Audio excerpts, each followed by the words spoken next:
Welcome to the Strategy Sherpa Show, a series of organic discussions between hosts David Chavez and a variety of notable business leaders centered around their most significant failures and how they handled those challenges, so listeners can learn from their most teachable moments and apply the lessons to their organizations. Now, here's your host, David Chavez. Hey, everybody. This is David Chavez. This is the Strategy Sherpa Show. And boy, do I have a guest for you today. So a longtime friend and a former client and a current client, hopefully. I'll introduce her in just a moment. But I was reflecting back on this last weekend, and it was the Thanksgiving holiday at the time when last Thursday. And I wanted to just say that this holiday is probably one of my favorite. It's because there's not a lot of pressure to perform, and it's just about being present and being with your family members. And I think that that's the real important message here. But I hope all of you had a great Thanksgiving out there. And there's a lot to be thankful in the world. And I think that stopping for a day and reflecting upon that is a really great idea. So I wanted to talk a little bit about the workshop we have going on. Warren Sager and I are going to be doing a workshop on a scaling up workshop in Dallas, Texas. And if you've never heard about the scaling up program, I talk a little bit about it here. I am a scaling up coach, and we have several scaling up coaches in our firm. And we are going to be doing this in Dallas at the Patel Law Group in Irving. And this workshop goes from 8 to 5 p.m. And it's basically a scaling up overview. So like, what is scaling up? How do you think about it? How do you start to implement it into your company? And you can really take away the action steps from this workshop and go back to your business and actually start to use it. And being December, when a lot of people start to think about, hey, what am I going to do differently next year? This is the thing you really need to be thinking about when you're thinking about, like, what am I going to do? This strategy workshop may really be the game changer and the beginning of you making the changes you need to make. And Warren and I are doing this together. It's been a great honor working with Warren. Warren is also a certified scaling up coach, and he has been on our team for a couple of years now and has produced some very good results with clients. And we're really passionate about helping people get the system into their company and learning about how to get change through their company. And that's the biggest thing we'll really work on. But let's get off my little sales soapbox here, and let's get into the meat of what these shows are all about. And let me introduce you to Suzanne Lee. Suzanne, good morning. Good morning, David. Hi, everyone. All right.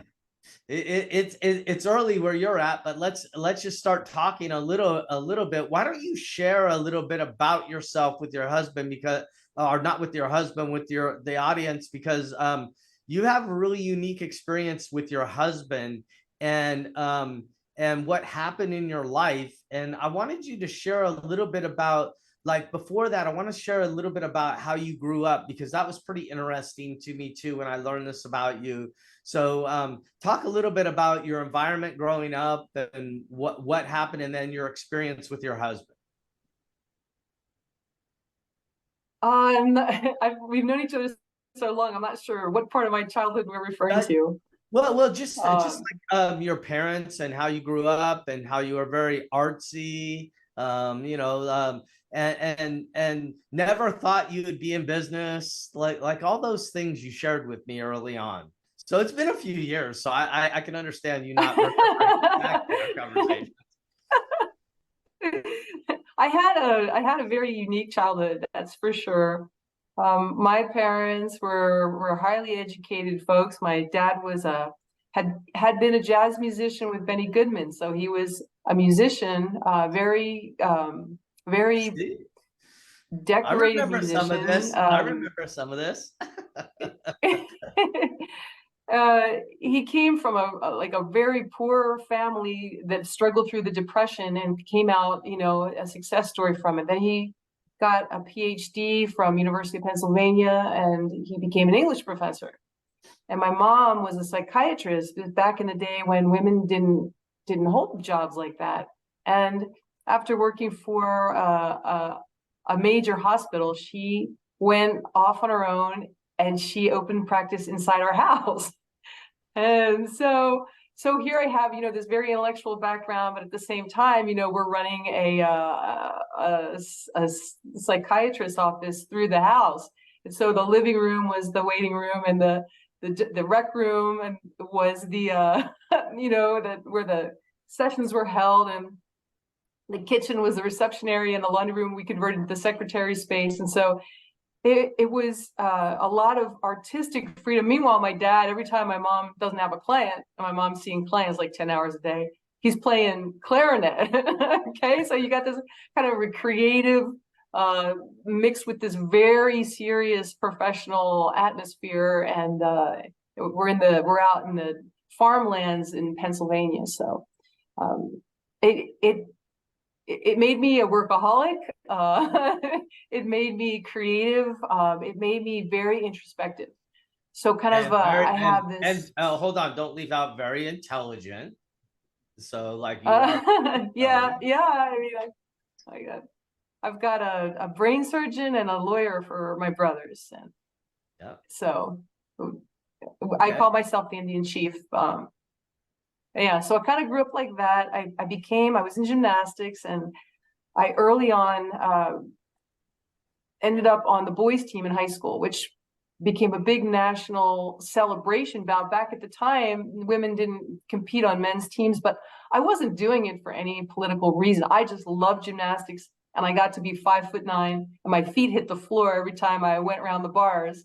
So the high bar was great, I didn't hit anything, and the guys loved me. We had the best time. We were just having fun. Right. But I was in the spotlight early on in my life, and I've been there most of my life. So that was kind of my upbringing. Didn't ever care about thinking too deeply within. I was a gymnast. Gymnasts were like, stick it, man, stick it. That's it.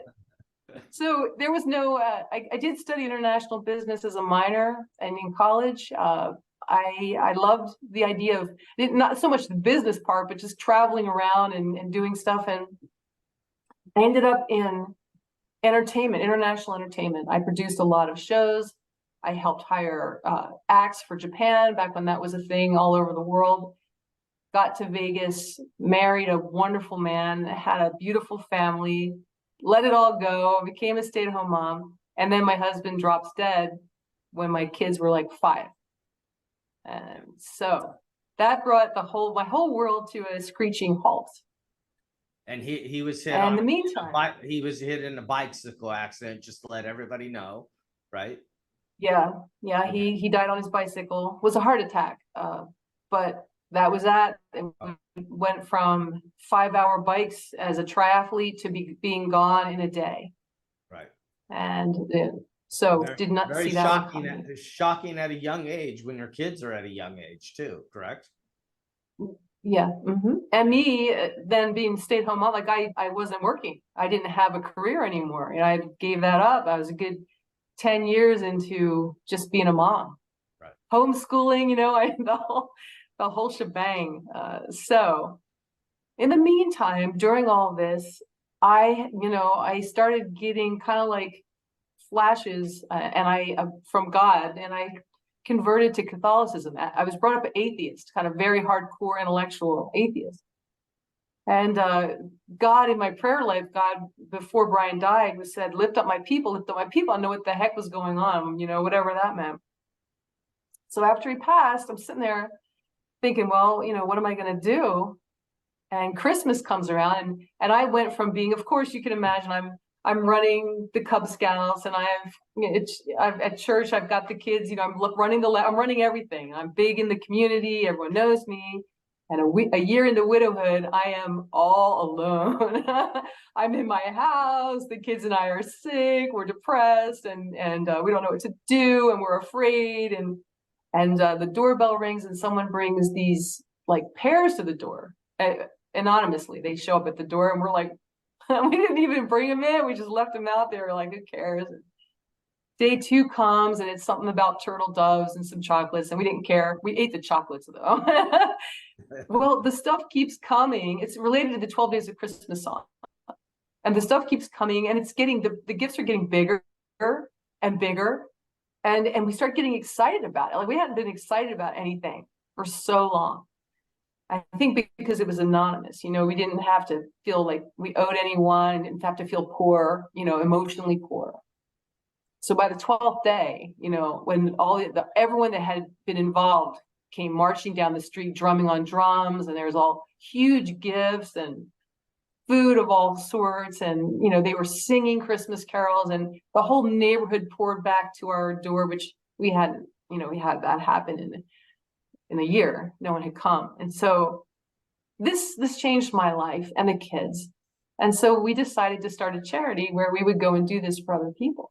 Yeah. And I had written about my story. The story became, it went viral, and we got a call from Cirque du Soleil, and they said, we want to partner with you. And boom, the thing shot off. I never meant for it to be a nonprofit. I kind of envisioned, like a businesswoman that I had become, that I would make money off this, but it ran in a different direction. And there I found myself, as CEO of In 12 Days, helping people, helping children who had lost their parents at Christmas. Okay. And so all the joy, I know that story is hard for you to tell. And so I definitely appreciate you sharing it with everyone. But I think it gives a lot of context of who you are and what you've done in your life getting up to now. And I wanted to tell a little bit about your family, because you grew up in a good family that taught you a lot about business and creativity and everything else, and all those important factors that go into running a business. And then you have this tragic event that happens. You have these two young children, and you're trying to figure out what's next. And at the time when you were most hurt, all of you, somebody found the compassion in their heart to share In 12 Days with you. And then you decided to take and make something out of that and turn it into a business, but you just didn't know it was a nonprofit. Right. Right. So, because you have for profit in your mind. All right. So we're getting ready for a break right now in just a moment. So we'll come back and talk a little bit about some of the things that happen in your business. And what we do on the Strategy Sherpa Show is we talk about things that aren't so glamorous and we're not so necessarily proud of, because we're trying to help other entrepreneurs out there that are trying to grow a business and getting caught up in their mistakes. We're trying to help them understand that mistakes are part of the entrepreneurial process, and that we really need to be accepting of our mistakes and learn from them. And so I'll look forward to coming back in just a few moments and having you start to share some of that with us. But thank you for sharing your introductory story, and we'll be right back with the Strategy Sherpa Show and Suzanne Lee. Thank you. Welcome back to the Strategy Sherpa Show with David Chavez. Have a question for David or his guests? Join us on the show at 866-472-5790. That's 866-472-5790. Now, back to the show. We have Suzanne Lee here with us, and we are talking a little bit about her venture that she did, and we got a little introduction to her, and now we're going to have her talk a little bit about one of those challenges that seemed to just to get her to just maybe hit a brick wall or something like that, and sort of shock her a little bit as she started growing a business. So Suzanne, I'll turn it over to you and you can share your story. Let's start off with a little bit about sharing what was the thing that really tripped you up? So when I very first had everyone come to my door and I saw this amazing experience and I felt everything, and I'm looking at 30 people, I know that they're all feeling the same. And then going viral and having people call in right from all over the country, and Cirque du Soleil called and a bunch of other entertainment companies called with my story. I went, wow, this is huge. This will be a book. This could be a show. This could be, I mean, sending presents to people in need. I mean, there's a lot of money in that. I got really excited about it.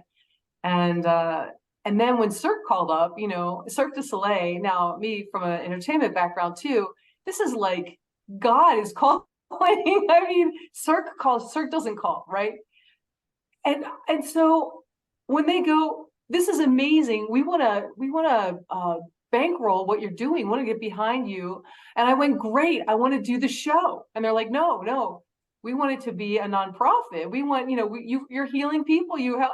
And I'm thinking, well, I am healing people. Yeah, I'll go do this nonprofit, and then I'll make the for-profit later. It's going to be fine. Well, I hitched myself to a horse, a cart, and a horse, and off it went. And not only Cirque, but I mean, it resonated with people. I had thousands of people immediately rush in. And I found myself shortly with 100 full-time volunteers year-round and an extra 1,000 at Christmas, and the ability to reach out and branch up and go national. And we did all that, but on no money. I mean, we did it with no money. We raised millions of dollars, for the work and the gifts. But now I got a nonprofit board. And, right. And there are people out in the community, most people in nonprofit don't believe that, they come from their heart. They're not coming from their head. And right. When you say, I need money to run this company, and maybe I'd like to pay myself, they're like, no, look at the veterans. They have a whole organization on zero. And you're like, no, that's not true. How do they run their trucks? So where's the gas come from? No, there's a zero budget. And so, now I find myself surrounded by really hurting, broken down people. And as you go national, we're not talking a heart attack anymore, a little cancer here and there. We're talking mass shootings and mass bombings and horrible things that you don't even want to know about. I mean, on no money. I mean, that's not a good recipe for survival, not only of the business, but for myself. I mean, I was still reeling from the death of my husband and could never let it go. And every day I had to tell this story again and relive it again, which, hey, for several $1 million, I'm willing to do that. But for none, and coming home, at the end of that, and it was just hard, emotionally, really hard. Yeah. I can imagine. So go ahead. Yeah. So my big problem is, one, I'm in a space where people don't, I surround myself with a board that doesn't appreciate money. It doesn't understand how important money is right. to run a business. Right. And so on top of that, I am not only now the visionary, but without the money to fund people in the different roles that I needed. I mean, I had volunteers to do it, but someone can only volunteer so much time. Now I find myself caught in the minutia. The stuff like, breaking down. Someone says, I'm not donating $50. I want to break down of that budget. Where's my $50 going? And here at 1 a.m, I'm coming up with a budget to support a $50 donation. I mean, you can't keep going like that, right? So I've listened to other people on your show, and it's similar to what they said. Why did I try to take on all the different roles in the company when I should have just been the visionary? And when you're in that role and people tell you that, that's great. But if you don't have any money, then yay, what kind of CEO are you going to attract to handle the minutia on no pay? So it's kind of a catch-22.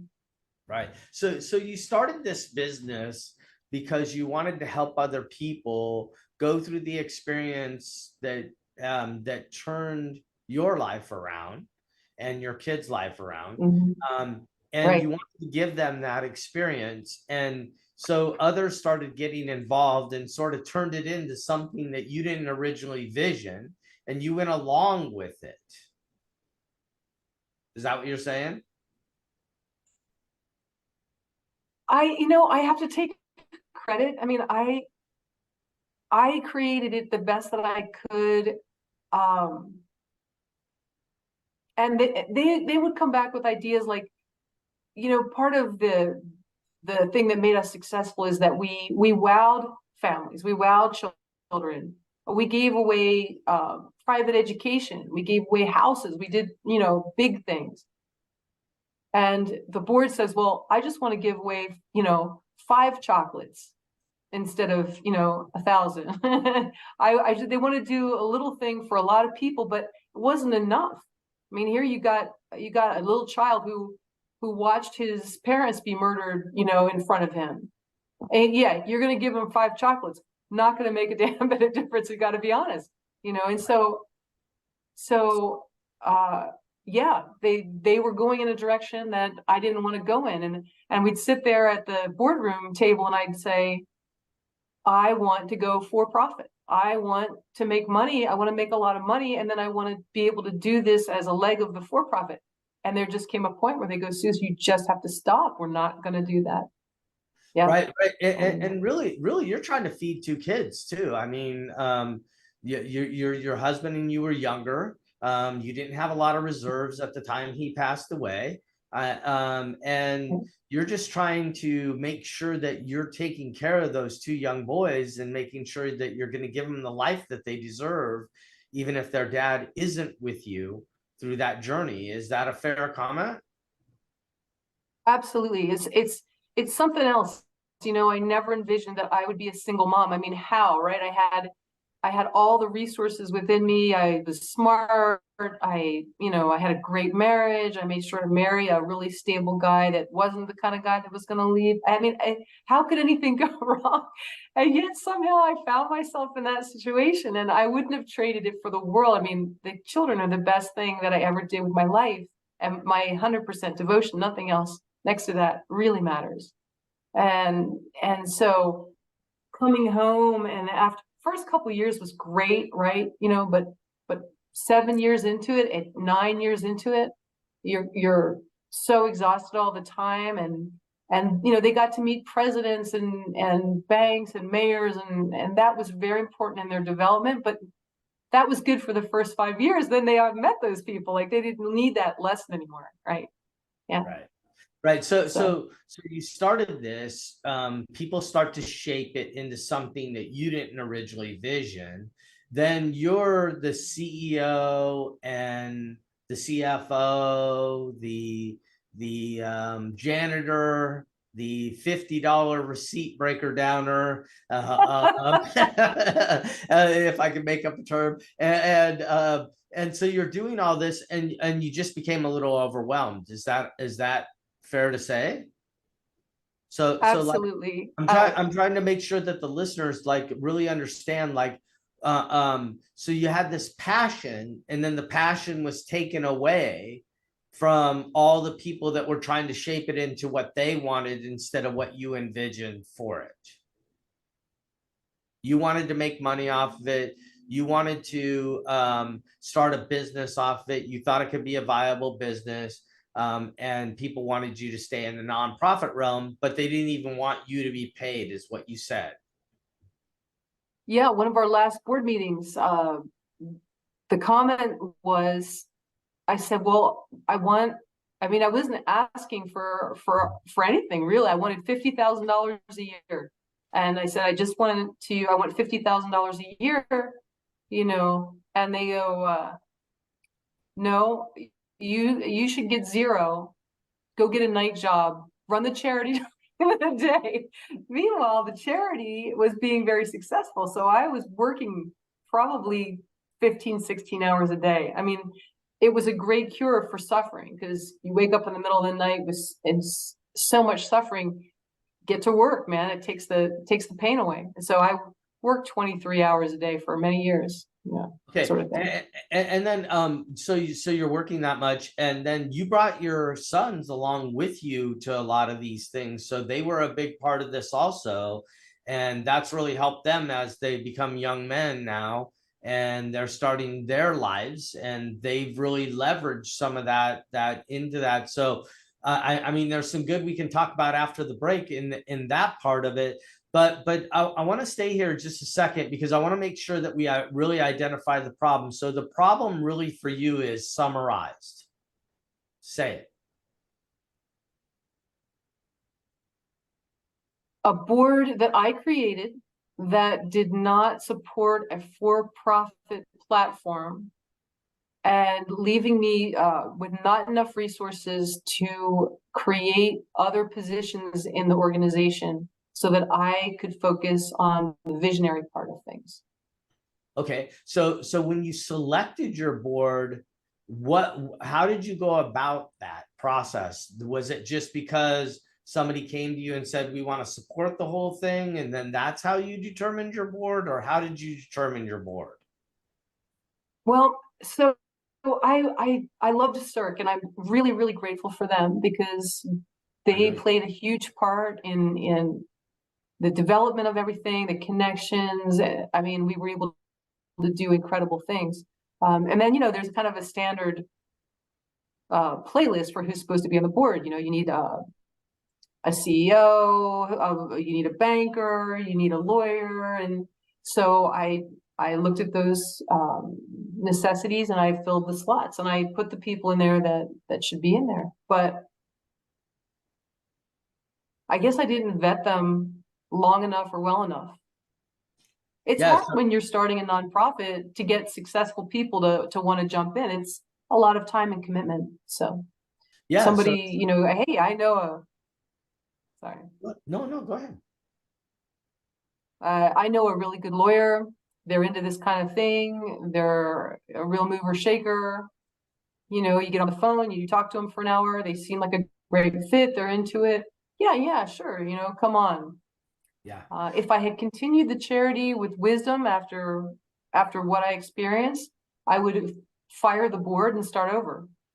Yeah. Right. Well, with that, we're going to stop right there and we're going to go ahead and take a break, and then we're going to come back and we're going to pick it up from there. Okay. Sounds good. Welcome back to the Strategy Sherpa Show with David Chavez. Have a question for David or his guests? Join us on the show at 866-472-5790.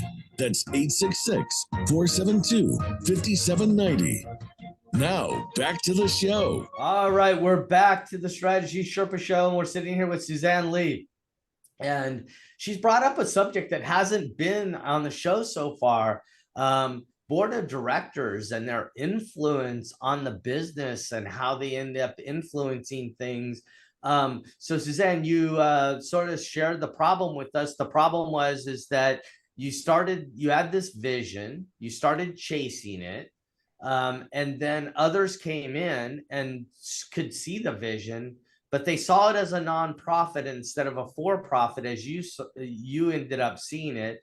And I was fortunate enough to be involved in this early on, and this was early on in even my scaling up journey. I think I wasn't even a certified coach when this is like at that time when, and I tried to help you figure out how to rectify this problem, right? And so share what happened next. So you have this board that's taking you off in a different direction. You're not feeling comfortable about what's going on.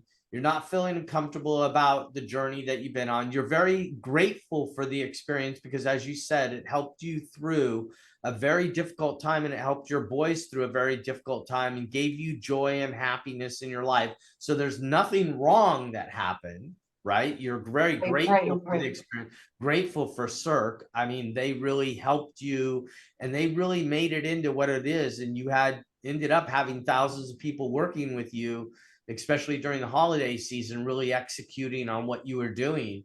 And so this wasn't a small organization. You had grown this fairly large, fairly quickly, right? But you're working 16, 20 hours a day. You're getting exhausted. Your boys are helping you. That they believe in the dream. And so what happened next then? So I got to do a couple shows. I produced a few shows in 12 days, 12 days of Christmas shows with Cirque. They got behind me and the shows were amazing. And I wrote a book, and there just came a day where I went into the board and I said, guys, I don't want to do nonprofit anymore. I never wanted this to be the focus of this work. I want to do for-profit. And they just said, Suze, we just don't want to. We don't want to. We want to help children at the doors. And I go, we're going to keep doing that, but I couldn't get them to see it from my perspective. They were not interested in it. And some of the major organizations like CERT, they have a budget and they have a branch dedicated to nonprofit. If I come in as a for-profit, now I am in some way competing with CERT and they're not going to support it. And so, you know, a lot of companies are like that. They will help if you're a nonprofit because they have ordinances that allow them to do that. Mhm. So they just said no. Yeah. And I sat there thinking, how will I survive like this? How can I run a company that's now gotten bigger than what I can manage on my own, even working 24/7? How will I run this with no money and a board that will get so involved to a point, but they're not going to do more? You know, we'd end the board meeting and say, okay, you do this, you do this, you do this, you do this, and come back next month. I'm like, what did we do? Well, we didn't do it. All right, so now you don't want me to go for profit and you're not willing to go do the work for the nonprofit. What do I do? Right. And what I should have done, I should have fired them all and started again, but I didn't have enough energy to do it. Yeah. Or the vision. Now, in So, hindsight, so how long a gap was this? How long did you have the actual company or the nonprofit? 10 years. Okay, so you're 10 years in at this point, and you're trying to figure out like, hey, do I keep on this journey, or do I, you know, do something else? And so, what did you decide? Well, a shout out to a gentleman named Mac McIntyre. I'll send him this because he'll get a kick out of it. He's a good man. He does corporate structuring, and he's actually in hospice right now. So God bless him. But he's still active and alert to the end.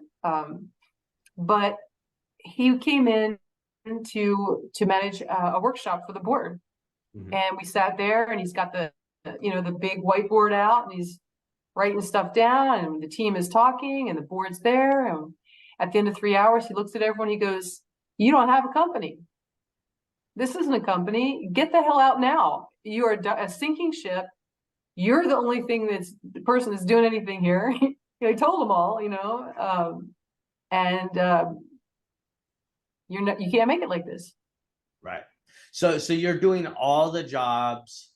You're trying to make this thing work. You're working unbelievable hours. I mean, and not saying you don't enjoy that, because I know you're very passionate about your work, but at the same time, it's becoming exhausting because your passion's not there, right? Because your original vision was a for-profit and to be able to provide for your family, and you're not providing the way you wanted to provide for your family. And so you decided that this was the end.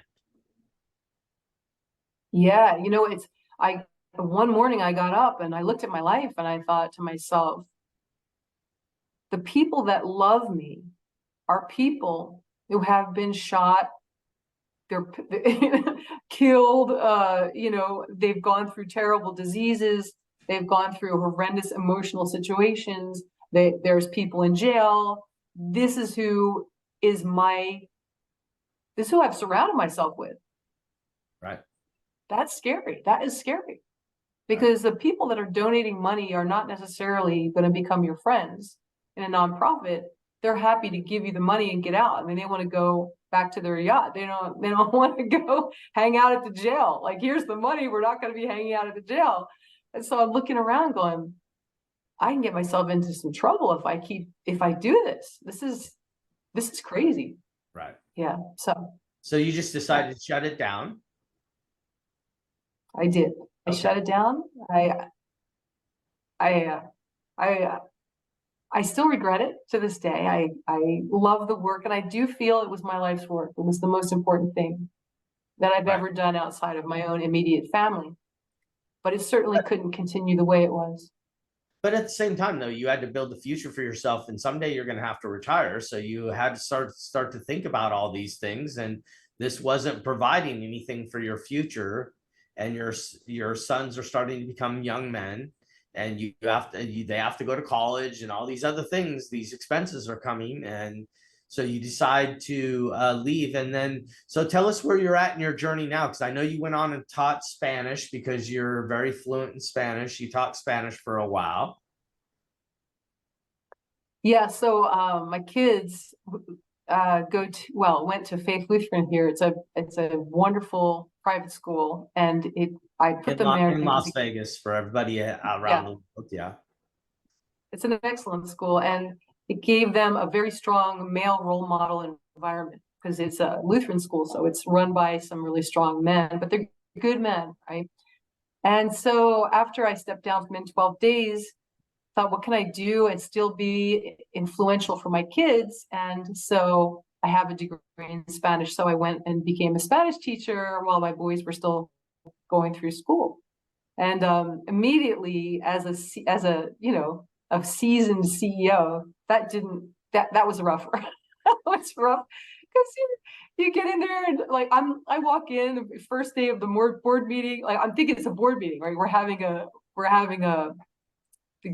get together, like the teachers get together. So I'm in a suit, right? I walk in and they're all like, drinking soup, and everyone comes in 20 minutes late. And I'm like, what the hell is going on? And then they were arguing for like an hour. They talked about whether to use this one word to describe like the evolution of Spanish, or like, I'm like, we all came in here at 7 a.m. for this. So just a very different mindset. I loved teaching the kids, but again, I'm like, this is worse than nonprofit. Well, it's kind of like nonprofit, right? There's no money in it. But meanwhile, while all this is happening, I'm looking around, I'm going, geez, there's no international housing for the kids. So I call up the CEO of the school and I go in there and I say, hey, I want to talk to you about real estate here. If you bought these surrounding houses to the school, you could house your international students. The money could come directly from the wealthy. And they're like, Suzanne, we're trying to run a school here. Thank you, but get back to Spanish. 2 weeks later, I got this idea. I want to come in and talk to you. Please, I'm burning with this idea. I think we should get teacher housing is really hard. You could do this, and I see this, and we could do this. And I've got this great agent who I've been in touch with, and they're like, Suzanne, please go away. We're trying to teach, And so I just kept doing this. I could see how to help the teachers. I could see how to bring international. I could see how you could have the mortgage paid, and the school gets the money in the end. And after a while, this is ridiculous. I need to make money, which I'm not going to do as a teacher. And I love real estate, and I want to help. And so I found the Hiltz Group. This is Michael Hiltz at Hiltz Commercial Group. And his thing, he had been part of my board, by the way, one of the people that was seriously for-profit on it. And I love Michael. I mean, I've worked with him and he's done real estate transactions with me also. So love the guy. So we got about a minute left here. And so okay, go ahead. Okay. Go ahead. Yeah. So he specializes in education. I started working with him. I didn't end up staying in the education part of it because I found another part of it that I like even better. But all of a sudden, I was around wonderful people with strong morals who did a lot of great work in the community and helped, but knew how to make a profit doing it. Right. Yeah. Okay. So what I think I heard you say is that you're a diehard entrepreneur. That's what I heard you say. So throughout all this, I mean, for all the entrepreneurs out there, it's like she's a Spanish teacher, and she's trying to solve the school's larger problems on what's going on. And so and they weren't very appreciative of that because they want to just do their little school, and Suzanne's like trying to make them an international school. So so you're a big dreamer, and you started doing real estate, and this is great. Suzanne, thank you. And can you stick around just for a few seconds? And we're going to take a break. And this is the Strategy Sherpa Show. This is David Chavez, and we'll be right back. Thank you. Welcome back to the Strategy Sherpa Show with David Chavez. Have a question for David or his guests? Join us on the show at 866-472-5790. That's 866-472-5790. Now, back to the show. Hey everyone, this is David Chavez, this is the Strategy Sherpa Show, and I asked Suzanne to stay over a little bit as those of you who've listened to several of the shows now, as I'm evolving the show a little bit, I've used this last 9 minutes to sum up a little bit about what happened, but I wanted to sum up a little bit about what happened with Suzanne still here and then talk to her a little bit more. So I would ask you as a listener, did you hear the entrepreneurialism in here? I mean, she just couldn't get away from it. And I think a lot of us feel this way. And this is the way we go through our lives as entrepreneurs, is that you look at everything with a different eye than the average person does. And then listening to her a little bit about the board and what she did with the board, so challenging, right? Because you really had this vision of what you wanted to do, and then you have these people. I don't think they were intentionally doing it. Their intentions were all good. They wanted to help. They wanted to be a part of it, and it just wasn't her vision. And so I asked Suzanne just to stay on a little bit, because she said something interesting to me during the break. She said it's interesting to her now talking about it, how good it feels. Explain that, what you meant to me when you said that to me. Excuse me, what you meant when you said that to me. Well, I closed in 12 days in 2018. So it's been several years since the company is running. And I felt, I'm a successful person. I felt like a failure when I closed it. I felt like I let the world down to some extent, and I had put so much into it, and I could have made it work. And yet, as we're talking about it, what I realize is the real lesson in it, which was how to build and grow within a community, a concept, that's perfectly intact. And I'm doing it in commercial real estate at Hiltz Commercial Group. So all the same people that I vetted, like 10 years, loyal, honest people that appreciated my integrity, and they know my work scope. They know what I can do. They know I'm honest and reliable. That's rare in Vegas. They're all still there. I still have the bankers and lawyers and people I need to create business with, and I have the skill set. But I learned a lot from having failed at it, which is really good to kind of look back on it. Well, you said fail. I say that you probably changed a lot of people's lives in the process of doing this over the 10 years. I know you did, matter of fact, because I got to see some of the results. And you say you failed, but I think that you just realized that you gained a lot of knowledge that a lot of us need as we're starting to grow and scale a company. And I think that as you're starting to on this journey of this commercial real estate, I don't know where you'll end up with it. And you don't either, because I'm sure your mind's still working 100 miles an hour, even with your clients, and they're talking to you about their businesses. I really appreciate you sharing the story, because I think a lot of times entrepreneurs feel like when their vision isn't realized, like shutting it down can cause some major issues, right? Like depression, things like this. And I'm sure you had some of these thoughts, but I know you're close to God, and that's how you get through things. And you use your faith to help you through that. And so you work through it, and now you're on this other side, and now you're starting to take off in this new venture, and you're using all those skills and knowledge that you've gained from all those valuable lessons. That's true.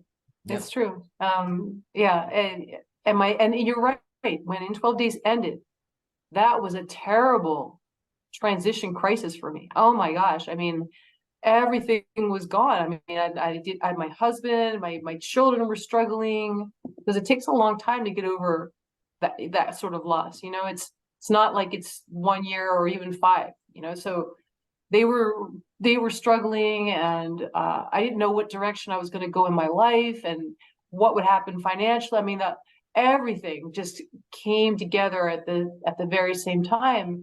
And I went and watched, I was at Lifetime at the gym, and Shark Tank came on. I had never seen Shark Tank.